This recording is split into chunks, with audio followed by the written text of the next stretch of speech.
Good morning everybody, my name is Anubhav Batra and you are watching my YouTube channel helper Anubhav. तो guys कैसे हो आप सब? उम्मीद करता हूँ आप सब अच्छे होंगे। आप सभी लोग देख रहे हैं मेरा यूट्यूब चैनल हेल्पर अनुभव। सो स्टूडेंट्स, आपके लिए एक ये बहुत ही अच्छी बात है कि अब से मैंने दोबारा से इस चैनल पे अपनी वीडियोस बनानी स्टार्ट कर दी हैं।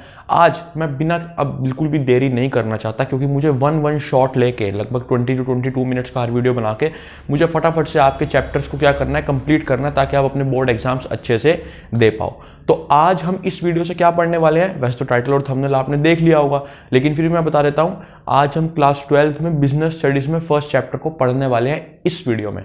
और मेरा ये पर्पस है कि इस वीडियो से फर्स्ट चैप्टर जो क्लास 12 की बिजनेस का है वो लगभग से लगभग 80 to 90% में कंप्लीट कर दूंगा। बिल्कुल माइनर सी जो चीज़ें रह जाएंगी उसको नेक्स्ट वीडियो में हम कवर कर लेंगे। तो फटाफट से इस वीडियो को कंप्लीट देख लेना। और आपका बोर्ड एग्जाम आना ही वाला है, बिजनेस का भी और इकोनॉमिक्स का भी। मैं चाहता हूँ उससे पहले जितनी भी इंपॉर्टेंट चीज़ें मैं करवा पाऊँ वो मैं इस वीडियो से, इस लेक्चर्स के थ्रू आपको करवा दूंगा। तो फटाफट से वीडियो को स्टार्ट करते हैं। वीडियो को स्टार्ट करने से पहले मैं आपको बता दूं कि अगर आप इस चैनल पर नए हो तो चैनल को भी सब्सक्राइब कर लो, क्योंकि यहाँ पे आपको 9 to 12 की कंप्लीट एजुकेशन मिलती है, वो भी फ्री ऑफ कॉस्ट। आपको कोई भी पैसा खर्च करने की जरूरत नहीं है। प्लस अगर आपको वीडियो से कुछ भी बेनिफिट जाता है तो वीडियो को एक लाइक जरूर कर देना। पिछली वीडियो पे 200 व्यूज के लिए बहुत सारा प्यार आप सभी को, वो शेड्यूल आप सभी को बहुत पसंद आया था कि आपको बोर्ड एग्जाम्स के लिए कैसे पढ़ना है। और अगर अभी तक वो शेड्यूल नहीं देखा है तो उस वीडियो का लिंक डिस्क्रिप्शन में मैं दे दूंगा, वहां जाके देख सकते हो। तो चलो फिर फटाफट से वीडियो को स्टार्ट करते हैं। इसमें सारा कुछ हम मैनेजमेंट के बारे में पढ़ेंगे। What do you mean by management, what are the features of management, what are the objectives of management, what are the functions of management. ये इस चैप्टर के बेसिकली इंपॉर्टेंट क्वेश्चंस हैं, ठीक है। तो सबसे पहले हम बात कर लेते हैं इस मैनेजमेंट के कॉन्सेप्ट की।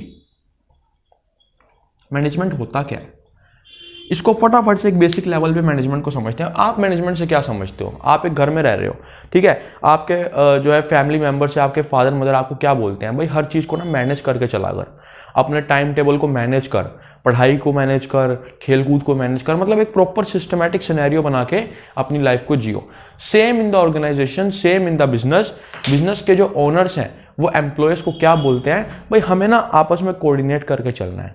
हमारी ऑर्गेनाइजेशन में इतना ऑब्जेक्टिव है, इस ऑब्जेक्टिव को हमें कंप्लीट करना है। हमारी ऑर्गेनाइजेशन को इतना प्रॉफिट कमाना है, हमारी ऑर्गेनाइजेशन को सोशल सर्विसेज प्रोवाइड करनी है। उस सब के लिए क्या करना पड़ेगा, चीज़ों को मैनेज करना पड़ेगा। बार बार ये मैनेज मैं बोल रहा हूँ, ये मैनेजमेंट है क्या? मैनेजमेंट एक ऐसी टर्म है, वो किसको डिस्क्राइब करती है? वो इस चीज़ को डिस्क्राइब करती है कि जितने भी रिसोर्सेज, जितने भी ह्यूमन बींग्स, जितने भी मैन मटेरियल लेबर, जितनी भी चीज़ें हमारी ऑर्गेनाइजेशन में है, उसको इस तरह से बाइंड करके चले ताकि हमारी ऑर्गेनाइजेशन के गोल्स क्या हो जाए, जल्दी से जल्दी अचीव हो जाए। So this is the basic concept of management. Management है क्या, इसका कंसेप्ट क्या है कि it is a binding force. इसको लिख सकते हैं, ये बुक्स में नहीं है डेफिनेशन, पर ये डेफिनेशन बहुत अच्छी है। It is a binding force that combines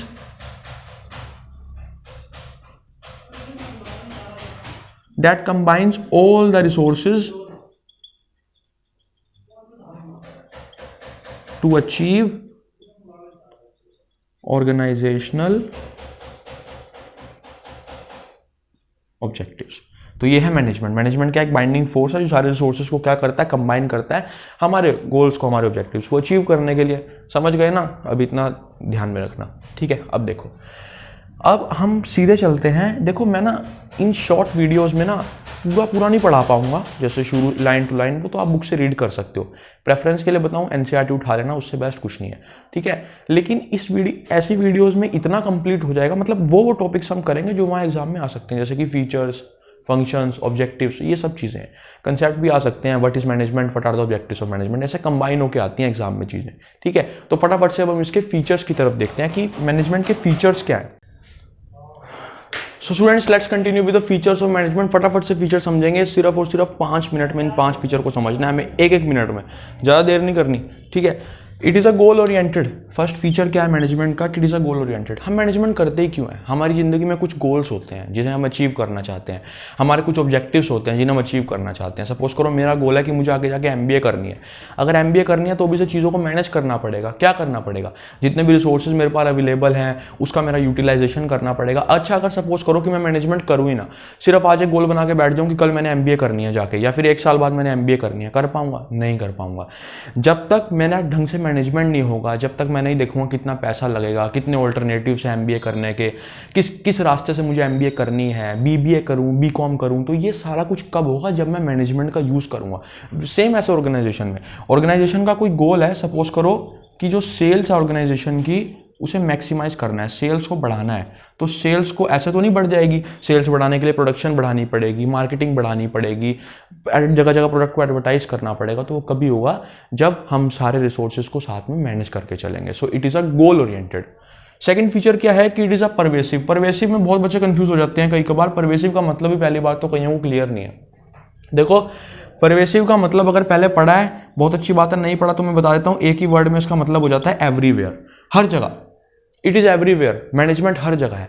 एक ऑर्गेनाइजेशन में 3 लेवल होते हैं बेटा, टॉप मैनेजमेंट, मिडिल मैनेजमेंट और लोअर मैनेजमेंट। जो हमारा मैनेजमेंट है, मतलब जो बाइंडिंग फोर्स है, मैनेजमेंट है, मतलब जहाँ पे लोगों ने, देखो सबसे पहले 3 मैनेजमेंट होते हैं ऑर्गेनाइजेशन में, top level, middle level, lower level. Top level management क्या करता है, पूरी ऑर्गेनाइजेशन के लिए पॉलिसीज बनाता है। मिडिल मैनेजमेंट क्या करता है, उन पॉलिसीज को लोअर मैनेजमेंट तक पहुंचाता है। लोअर मैनेजमेंट क्या करता है बेटा, उन पॉलिसीज को अप्लाई करके काम करता है। अब हर जगह पे मैनेजमेंट रिक्वायरमेंट है। टॉप मैनेजमेंट की अपनी रिक्वायरमेंट है, उन्हें मैनेजमेंट करना पड़ेगा, पॉलिसीज कैसे बनानी है, ऑर्गेनाइजेशन के गोल्स क्या हैं। मिडिल मैनेजमेंट को अलग मैनेजमेंट करना पड़ेगा, टॉप मैनेजमेंट की पॉलिसीज किस किस वे में हमें अप्लाई करनी है। लोअर मैनेजमेंट को अपना मैनेजमेंट करना पड़ेगा कि हमें काम कैसे करना है, क्या क्या हमारे पास रिसोर्सेज हैं, कैसे हमारी कॉस्ट कम आएगी और प्रोडक्शन ज़्यादा होगी। तो हर लेवल हो गया ना, top level, middle level, lower level. इसी के साथ साथ ऑर्गेनाइजेशन में जितने भी मैनेजमेंट है, whether marketing management, finance management, production management, हर ही मैनेजमेंट पे मैनेजमेंट की रिक्वायरमेंट होती है। थर्ड पॉइंट है हमारा, it is a continuous process. भाई कंटिन्यूस प्रोसेस तो है। सपोज करो मैंने एक गोल बना लिया कि मैंने एमबीए करनी है, ठीक है। अब मैंने उसके लिए मैनेजमेंट किया, 3 साल बाद मैंने एमबीए अपनी कंप्लीट कर ली, मेरा एमबीए का गोल अचीव हो गया। अब ऐसा तो है नहीं कि उसके बाद मैं मैनेजमेंट करना छोड़ दूंगा। एमबीए के बाद मुझे क्या करना है, सपोज करो मुझे आगे बीएड करनी है, ठीक है, एक और नया गोल आ गया तो फिर से मैनेजमेंट करना पड़ेगा। मैनेजमेंट कंटिन्यूस है, जैसे ही एक गोल अचीव हुआ दूसरे गोल की तैयारी करने के लिए हम मैनेजमेंट करना शुरू कर देते हैं।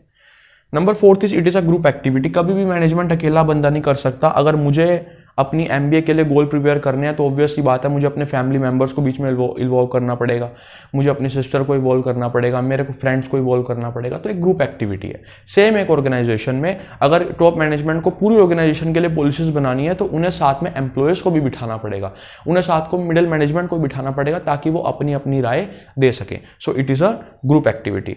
लास्ट है, it is an intangible force. Intangible का मतलब क्या होता है, तुमने अकाउंट्स में 2 चीज़ें पढ़ी होंगी, टेंजिबल एसेट्स और इंटेंजिबल एसेट्स। टेंजिबल का मतलब होता है जिसे हम टच कर सकते हैं और जिसे हम देख सकते हैं। इंटेंजिबल का मतलब क्या होता है, ना ही जिसे हम देख सकते हैं और ना ही जिसे हम टच कर सकते हैं। So management is an intangible force. Management को मैं टच नहीं कर सकता, मैनेजमेंट को मैं देख नहीं सकता, लेकिन मैनेजमेंट को मैं सेंस कर सकता हूँ, मैनेजमेंट का मैं यूज़ कर सकता हूँ। अभी मैं करंटली आपके लिए वीडियो प्रिपेयर कर रहा हूँ क्योंकि मैंने कल रात से मैनेजमेंट कर रखा था कि सुबह उठ के मॉर्निंग में मुझे वीडियो शूट करनी है। इसे मैं देख नहीं सकता, इसे मैंने टच नहीं किया, लेकिन मैं इसको यूज़ कर रहा हूँ, अप्लाई कर रहा हूँ। So it is an intangible force. तो these are the basic features of management. 5 से ज़्यादा फीचर कभी बोर्ड में पूछे नहीं जाते किसी भी चीज़ के। तो इन फटाफट से इन फीचर्स का स्क्रीनशॉट ले लेना, नहीं तो अपनी एनसीईआरटी बुक में से आप इसको रीड कर सकते हो। Now we are coming to another topic of this chapter. वो बहुत इंपॉर्टेंट है, that is the objectives of management. Management करने का उद्देश्य क्या है, ठीक है। मैनेजमेंट करने का उद्देश्य ही क्यों होता है किसी भी ऑर्गेनाइजेशन में, क्यों हम मैनेजमेंट करते हैं, क्या जरूरत पड़ गई, लाइफ सही तो चल रही है, ऑर्गेनाइजेशन चल तो रही है, क्यों मैनेजमेंट करनी है ना। मैनेजमेंट तो बेस है बेटा किसी भी ऑर्गेनाइजेशन का। अगर किसी ऑर्गेनाइजेशन में मैनेजमेंट ही नहीं है, पता ही नहीं है, रिसोर्सेज सारे हैं, सपोज करो ये टूल पड़ा है, ये मशीनरी पड़ी है, मैं लेबर हूँ, ये ऑर्गेनाइजेशन है मेरी, मुझे पता है कि इस मशीन से काम कैसे करना है, ठीक है, मुझे पता है कैसे प्रोडक्शन करनी है, लेकिन किस वे में करनी है, कितना बनाना है, कब बनाना है, किस टेक्निक से बनाना है, क्या सोच के बनाना है दिमाग में, क्वांटिटी क्वालिटी कितना ध्यान देना, ये सारा कौन बताएगा हमें, टॉप मैनेजमेंट। कब बताएगा, जब उन्होंने सारी चीज़ों का एक चार्ट बनाया होगा, ठीक है ना। कितनी प्रोडक्शन करनी है भाई, क्या पर्पस क्या है प्रोडक्शन करने का, उसी हिसाब से प्रोडक्शन होगी ना। फिर ये सारा क्यों होता है, that is because of the management. इसी को दूसरे सेंस में हम क्या बोल देते हैं, ऑर्गेनाइजेशन ऑब्जेक्टिव्स। मैनेजमेंट के ऑब्जेक्टिव्स हमेशा 3 पार्ट्स में डिवाइड होते हैं, that is the organisational objectives, social objectives और पर्सनल ऑब्जेक्टिव्स। मैंने यहाँ पे लिख भी दिया है। ऑर्गेनाइजेशनल ऑब्जेक्टिव्स जो एक ऑर्गेनाइजेशन के लिए, ऑर्गेनाइजेशन जो इंटरप्राइज है, जो कंपनी है, वो अपने लिए भी कुछ ऑब्जेक्टिव्स हैं उसके जो उसे पूरे करने हैं मैनेजमेंट करके। वो 3 होते हैं, survival, profit and growth. Social objective, suppose करो मेरी ऑर्गेनाइजेशन है, इस सोसाइटी में ऑपरेट कर रही है, तो मेरे सोसाइटी के लोगों के प्रति भी कुछ ऑब्जेक्टिव्स होंगे, मेरा नेचर के प्रति, मेरा एनवायरनमेंट के प्रति भी कुछ ऑब्जेक्टिव्स होंगे, तो वो भी मैं क्या करूँगा जब मैंने प्रॉपर तरीके से चीज़ों को मैनेज करा होगा। पर्सनल ऑब्जेक्टिव्स, मेरे ऑर्गेनाइजेशन में काम करने वाले एम्प्लॉयज़ हैं, ह्यूमन फोर्स है, लेबर है, उनके प्रति भी मेरे कुछ ऑब्जेक्टिव्स होंगे जो मुझे पूरे करने पड़ेंगे। So these are the basically 3 objectives of management. अब पहले बात कर लेते हैं ऑर्गेनाइजेशनल ऑब्जेक्टिव्स की। किसी भी ऑर्गेनाइजेशन के हमेशा 3 ऑब्जेक्टिव होते हैं। सपोज करो अपने आप को एग्जांपल ले लो, आपने एक बिजनेस फर्म सेटअप करी। सपोज करो मैं अपना एग्जांपल ले लेता हूँ, अपना छोड़ दो, मैंने एक बिजनेस फर्म सेटअप करी। अब मेरा सबसे पहला ऑब्जेक्टिव क्या होगा, मुझे कम से कम अपनी कॉस्ट कवर करनी है, अपने खर्चे कवर करने हैं पूरे। कब करूँगा, जब सारी चीज़ों को मैनेज करूँगा, लेबर को ढंग से सिखाऊंगा, रिसोर्सेज का ऑप्टिमम यूटिलाइजेशन होगा, ठीक है, कॉस्ट कवर हुई। उसके बाद मैं देखूंगा कि अब मैं सर्वाइव करना शुरू कर दिया मैंने मार्केट में। उसके बाद मैं देखूंगा कि अब मुझे प्रॉफिट अर्न करना है। यार पहले मैंने 10 रुपये लगाए थे, रोज 10 रुपये 10 रुपये 10 रुपये, वही का वही रिटर्न आ रहा है। अब मुझे 10 के 11 करने हैं, 10 के 12 करने हैं, फिर 10 के 15 करने हैं। That is known as the profit. Now coming to the growth. अब एक बार पता चल गया कि 10 रुपये लगा के, कि 10 रुपये का खर्चा करके मुझे जो प्रॉफिट हो जाता है वो हो जाता है 20 रुपये का। हर बार ऐसे हो रहा है कि कॉस्ट लगा के प्रॉफिट ज़्यादा हो रहा है। तो अब मैं क्या देखूंगा, ग्रोथ को। एक काम करता हूँ, अपने साथ एक और प्रोडक्ट लाइन को ऐड कर लेता हूँ, एक और प्रोडक्ट लाइन को ऐड कर लेता हूँ, ठीक है। तो ये हो गए एक ऑर्गेनाइजेशन के 3 ऑब्जेक्टिव। ये सारे 3 ऑब्जेक्टिव कब पूरे होंगे, जब ऑर्गेनाइजेशन ढंग से क्या करेगा, मैनेजमेंट को फॉलो करेगा, चाहे वो टॉप हो, चाहे मिडल हो, चाहे फिर वो लोअर हो। सेकंड ऑब्जेक्टिव, सोशल ऑब्जेक्टिव, जो सोसाइटी के प्रति होते हैं। मेरी ऑर्गेनाइजेशन के सोसाइटी के प्रति भी कुछ ऑब्जेक्टिव्स होंगे जो मुझे पूरे करने होंगे, ठीक है ना। मैं एनवायरमेंटल पोल्यूशन ज़्यादा ना करूं, air pollution, noise pollution, water pollution ज़्यादा ना करूं। सोसाइटी के जो लोग हैं उनको रीजनेबल गुड्स प्रोवाइड करूं, रीजनेबल प्राइसेस में, क्वालिटी अच्छी दूं उन्हें, कोई भी फ्रॉड प्रैक्टिसेस का यूज ना करूं बिजनेस करते टाइम, ठीक है ना। तो ये सारे होते हैं सोसाइटी के प्रति ऑब्जेक्टिव, ताकि सोसाइटी के लोग मेरे से क्या रहे, सेटिस्फाई रहे। तीसरे आते हैं पर्सनल ऑब्जेक्टिव्स, जो एम्प्लॉयज के प्रति होते हैं। मेरे ऑर्गेनाइजेशन में काम करने वाले बहुत सारे एम्प्लॉयज हैं। अब हर एम्प्लॉय, सपोज करो मेरे ऑर्गेनाइजेशन में 10 एम्प्लॉय काम करने के लिए आते हैं। 10 के 10 की नीड्स अलग होंगी। 10 के 10 हो सकता है किसी को पैसा चाहिए हो, किसी को छुट्टियां चाहिए हो, किसी को वैसे ही नॉन मॉनेटरी बेनिफिट चाहिए हो, बोनस वगैरह चाहिए हो, एक बार रिटायरमेंट प्लान्स चाहिए हो, मेडिकल एक्सपेंसेस चाहिए हो। हर एक की अलग नीड है। एक ऑर्गेनाइजेशन का यही एक ऑब्जेक्टिव है मैनेजमेंट का, कि हर एक का पर्सनल ऑब्जेक्टिव, मतलब पर्सनल क्या होता है, पर्सनली हर एक इंडिविजुअल के जो नीड्स हैं उनको पूरा कर सके। वेदर उनको टाइम से सैलरी देना, वेदर उनको एक्स्ट्रा बोनस देना, वेदर उनको छुट्टियां दे देना, या वेदर उनके परिवार का पालन पोषण करने में उनकी हेल्प करना।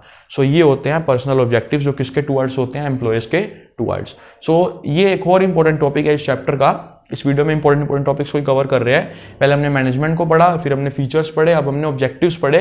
अब हम बात करने जा रहे हैं कि मैनेजमेंट की इंपॉर्टेंस ही क्यों है ऑर्गेनाइजेशन में। वो सेम टू सेम वही पॉइंट्स आ जाएंगे कि क्यों हमें चीज़ों को मैनेज करना पड़ता है एक ऑर्गेनाइजेशन में। उसको हम क्या बोलते हैं, आइदर हम उसे इंपॉर्टेंस भी बोल सकते हैं, आइदर हम उसे नीड भी बोल सकते हैं, और आइदर हम उसे सिग्निफिकेंस भी बोल सकते हैं। तो चलो फिर इंपॉर्टेंस को भी अब स्टार्ट कर लेते हैं।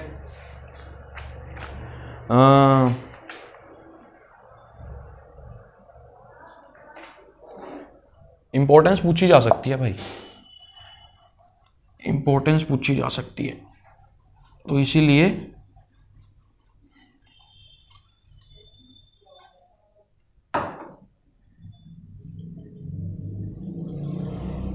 इंपॉर्टेंस, सिग्निफिकेंस और नीड, ये तीनों का मतलब एक ही होता है।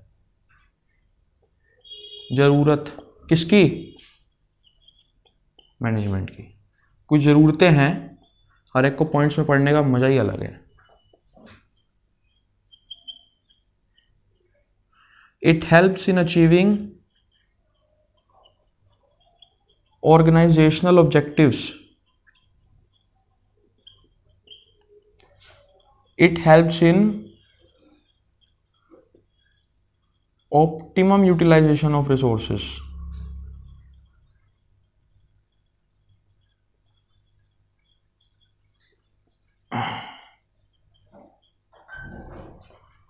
It helps in achieving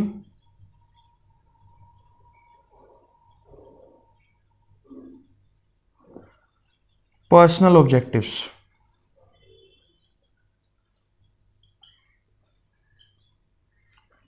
ठीक है, it helps in achieving organizational objectives, it helps in optimum utilization of resources, it helps in achieving personal objectives, और भी हैं।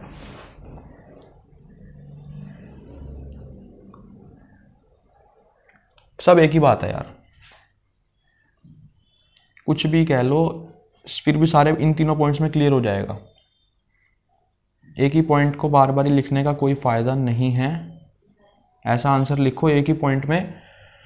हमेशा बोर्ड एग्जाम्स में क्या करो, ऐसा आंसर लिखो जिसमें एक ही पॉइंट पे टीचर इंप्रेस हो जाए, पहला पॉइंट पढ़े जो तुम्हारे क्वेश्चन का और कह दे बच्चा ने बढ़िया ही लिखा होगा आगे, ऐसा चीज लिखो तुम एग्जाम में, ठीक है ना। वेदर नोट की रफ डाटा मत लिखो। देखो क्या होता है कि कोई भी अगर एग्जाम में कोई टॉपिक आता है ना, किसी बेस कोई क्वेश्चन आता है, तो पहले उसकी इंपॉर्टेंट चीजें लिखो, उससे रिलेटेड तो लिखो, उसके बाद क्वेश्चन को बढ़ाओ ना। पहले बढ़ा के क्या फायदा जब इंपॉर्टेंट चीज का आंसर ही नहीं मिलेगा तो बोर्ड में। तो ये इंपॉर्टेंट पॉइंट्स हैं कुछ इसी बात पे। इंपॉर्टेंस, सिग्निफिकेंस या नीड ऑफ एमजीटी मैनेजमेंट, ठीक है। पहला आता है it helps in achieving organisational objectives. अभी बात करी पीछे ऑर्गेनाइजेशनल ऑब्जेक्टिव कौन कौन से हैं, सर्वाइवल, प्रॉफिट और ग्रोथ। इन तीनों को अचीव करने में मैनेजमेंट का बहुत बड़ा हाथ है। जब तक ऑर्गेनाइजेशन की चीजें मैनेज नहीं होंगी तब तक क्या होगा, ऑर्गेनाइजेशन के ऑब्जेक्टिव्स अचीव नहीं होंगे। ऑर्गेनाइजेशन को अपना प्रॉफिट बढ़ाना है, ऑर्गेनाइजेशन को अपनी सेल्स बढ़ानी है, ऑर्गेनाइजेशन को प्रोडक्टिविटी बढ़ानी है, तो कैसे होगा, जब तक चीजें मैनेजमेंट नहीं होगा तब तक ऑर्गेनाइजेशन के ऑब्जेक्टिव्स अचीव नहीं हो पाएंगे।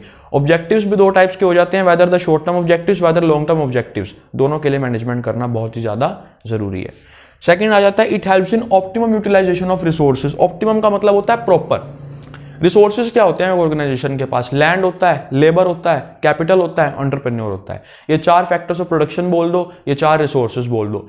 इनका ऑप्टिमम यूटिलाइजेशन, मतलब इनका सही तरीके से यूज हो, वो भी किसकी वजह से होगा, मैनेजमेंट। जब चीजों को मैनेज किया जाएगा, लेबर को पता है कैसे काम करना है, ठीक है ना, क्या बिजनेसमैन को पता है कितना मैनेजमेंट है, कितना पैसा लगाना है बिजनेस में, तो ये सारा optimum utilisation, wastage of resources नहीं होती मैनेजमेंट करने से। Third, it helps in achieving personal objectives. अभी बात करी पर्सनल ऑब्जेक्टिव्स की, क्या होते हैं, एम्प्लॉयज के प्रति ऑब्जेक्टिव्स। एम्प्लॉय के अपने भी तो कुछ ऑब्जेक्टिव हैं। मैं एक ऑर्गेनाइजेशन में काम करने के लिए जा रहा हूं, अब मुझे ये तो करना ही पड़ेगा, ये तो रूल होता है, देखो ये तो पॉलिसी होती है कि हमें ना ऑर्गेनाइजेशन के गोल्स को ज्यादा महत्ता देनी है as compare to our goals.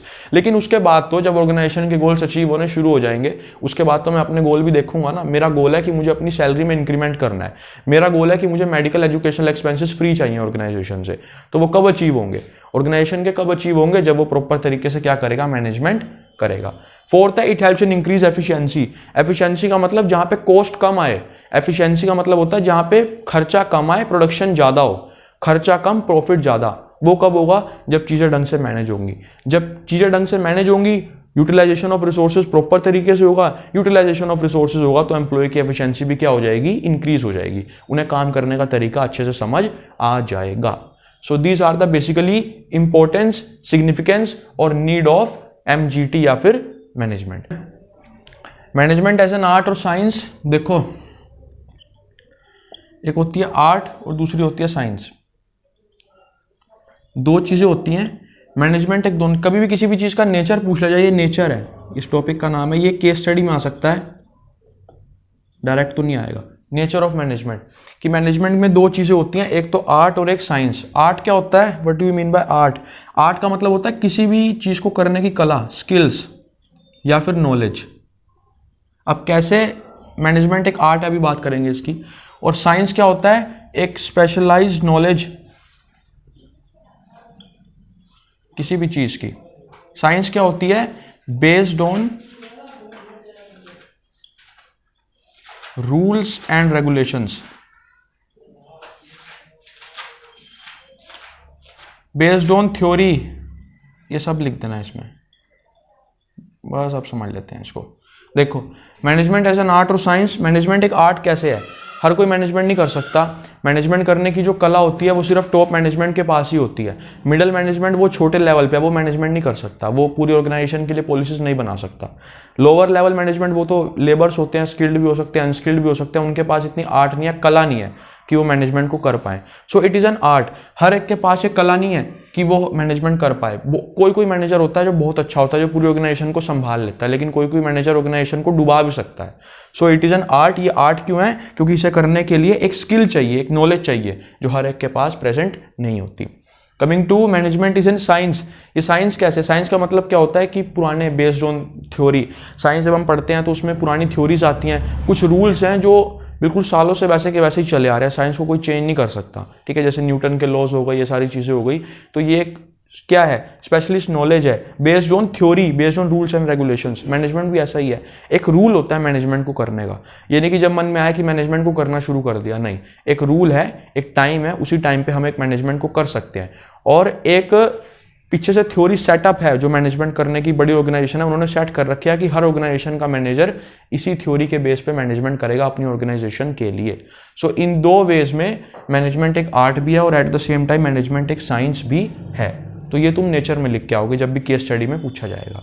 तो ये इस वीडियो में था कि एक तरीके का वन शॉट है ये।